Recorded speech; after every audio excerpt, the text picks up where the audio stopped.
তো hello guys, আমার অনেক দিনের আশা আমি ঢাকা শহরে এসে একটা ব্লগ ভিডিও করব। তো আমি কোনো সময় সুযোগ পাই না, তো কোনো সময় না কোনো সময় একটা না একটা কাজের চাপ থাকি, তাই কোনো ব্লগ ভিডিও করতে পারি না।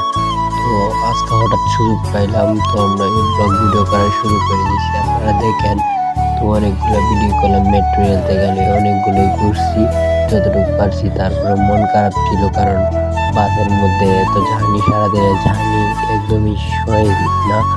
তার মধ্যে কিভাবে ভিডিও করা যায়, তো আপনারা বুঝেনি যারা গাড়িতে চলাচল করেন। ওই যে একটা গাছ দেখতে পাচ্ছেন, ওইটার নিচ দিয়ে গেছি, ভালো পর্যায়টা জুড়ে গেছে। মানে এরকম একটা শান্তি জায়গা, ঢাকা শহর যেরকম গরম এরকম মজার জায়গা আছে। তো যারা আপনারা আইছেন তারা তো খুব ভালো করে জানেন। তো ঢাকা শহরে আমি আজকে নতুন আসিনি, আরো আগে আসছি, কিন্তু এখন যে ইয়েটা পাইছি তা কিন্তু আগে ফিলটা পাই নাই।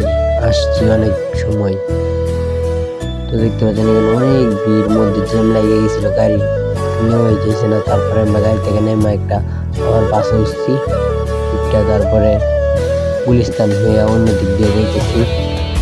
দেখতে তো পারছেন এদিক দিয়ে অনেক জ্যাম, চলাচলের কোনো মানে ইয়ে নাই। তো আমরা একটা সামনে যাবো বসুন্ধরা মার্কেটে কিছুক্ষণ পর। তো আপনারা দেখেন, পাশে থাকেন, দেখেন ভিডিওটা। এই যে দেখতে পাচ্ছেন বসুন্ধরা শপিং মহল। তো এইখানে আমরা আইসি পরে আমার এক বন্ধু রকির সাথে দেখা করবো ভাবতেছি। তো রকির সাথে এখন দেখা করার জন্য সন্ধ্যা হয়ে গেছে, তো আমি চলে যাবো সকালে গিয়ে দেখা করবো। তো সকালে দেখি, তারপরে সকাল হইলে সকালে তো দেখেন মেট্রো রেলে গেলাম, গিয়া মেট্রো রেলে উঠলাম। তারপর প্রথম ভিডিও করলাম, তারপরে আবার মেট্রো রেল আসলো, তারপরে এইটাতে উঠলাম। এটা ভিডিও আমার শেষ করতেছি, তো আপনারা দেখেন। আসসালামু আলাইকুম।